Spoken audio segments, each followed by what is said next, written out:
Number 14. The function f is defined by the equation above, 2 to the x plus 1. Which of the following is the graph of y equals negative f of x in the xy plane? So this negative outside of the f of x means for all of the y values, flip them over the x-axis. Basically an up and down mirror image. But what does the function f look like? This is an exponential, which means the base function has an asymptote at 0, and then it will cross the x-axis at 0, 1. That's just what the 2 to the x part looks like. But the addition of the plus 1 means that all of these values will shift up by 1.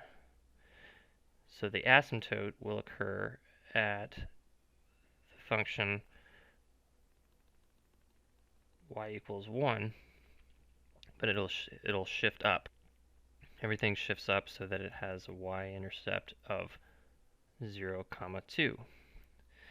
So now the question is asking, what is the graph of negative f of x?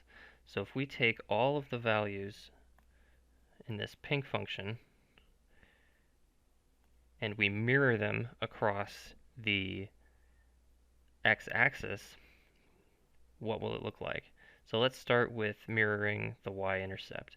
If the y-intercept of the original function is at 0, positive 2, the y-intercept of negative f of x is going to be at negative 2.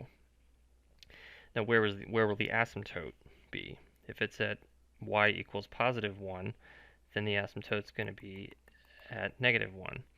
So now it's going to come on down like this. And the option for this is C.